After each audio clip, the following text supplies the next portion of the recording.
Komitmen artinya adalah bahwa dalam usaha yang kita lakukan ini, ketika kita harus berkomitmen, artinya kita harus melakukan pengorbanan. Kita harus memiliki dedikasi. Ya.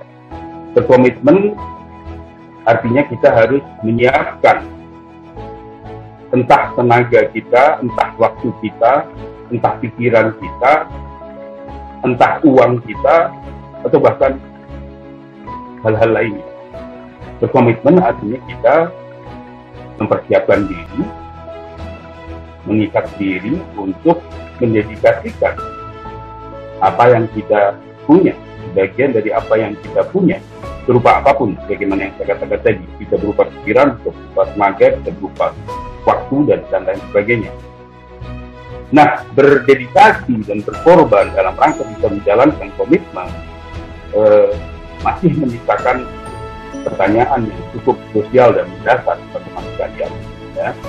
Pertanyaannya adalah bagaimana kita bisa mendedikasikan apa yang kita punya, sebagian yang kita punya, untuk sebut saja orang lain, entitas lain di luar diri kita, organisasi, visi dan misi organisasi, nilai-nilai yang diperjuangkan oleh organisasi, komunitas, dan lainnya. Intinya, entitas di luar diri kita.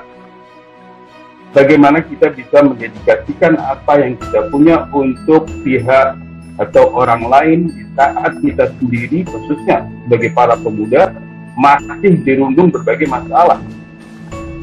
Kita sadar, kita tahu persis, ya, seorang pemuda, itu saja yang masih berusia 17-18 tahun, dia punya permasalahan dia sendiri yang harus dia urus.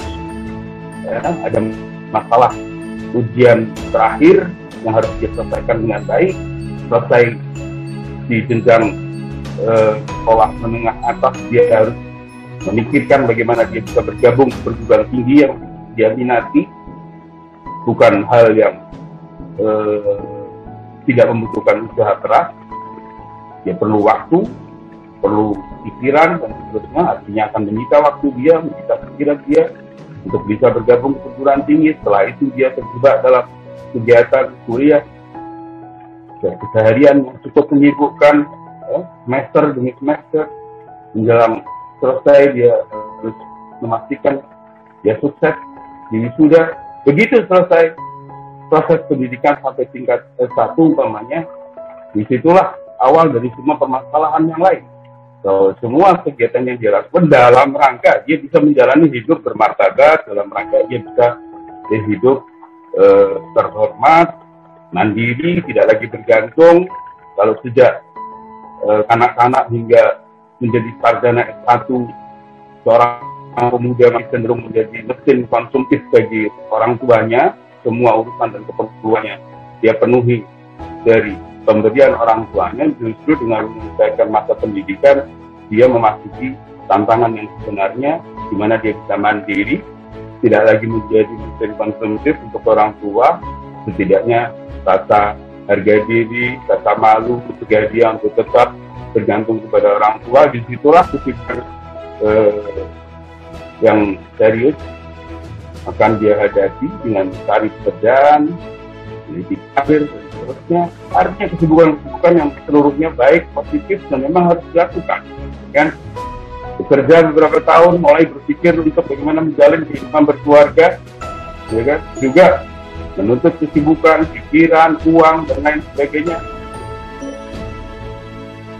Saya menikah dengan harapan bahwa dengan menikah semua permasalahan tuntas. Justru dengan menikah dia memasuki dunia yang penuh permasalahan, yang intinya akan menyibukkan dia dengan hal-hal baik, dengan hal-hal yang akan menyita waktunya, menyita semua yang dia miliki, pikirannya, waktunya, uangnya, dan seterusnya. Nah, dalam situasi seperti itu, kita perlu punya nyali untuk menghadirkan pertanyaan yang sangat mendasar. Apakah memang seorang pemuda yang memiliki banyak kesibukan, banyak masalah yang merundungnya, dan dia harus melakukannya, dan memang baik untuk dilakukan, pada akhirnya mencari pekerjaan, bisa bermartabat adalah sesuatu yang baik, berkeluarga juga sesuatu yang baik, menghadapi urusan keluarga, ngurusi istri, anak, dan seterusnya juga merupakan hal-hal yang positif dan memang harus dilakukan. Di tengah semua kesibukan itu, pertanyaannya apakah memang pemuda masih harus menyisihkan waktu untuk berbuat untuk masyarakatnya, untuk komunitasnya, untuk organisasinya, sementara dia secara faktual tengah dililit oleh berbagai permasalahan. Ada pijakan apa yang seharusnya kita jadikan landasan bahwa kita yang memang secara faktual tengah menghadapi semua kesibukan, tapi kita tetap harus menyisihkan sebagian dari waktu kita, pikiran kita, tenaga kita, bahkan terkadang uang kita untuk menjalani hal-hal yang tidak beririsan secara langsung dengan kita sendiri, dengan keluarga kita, atau dengan hal-hal yang langsung berhubungan dengan kepentingan kita.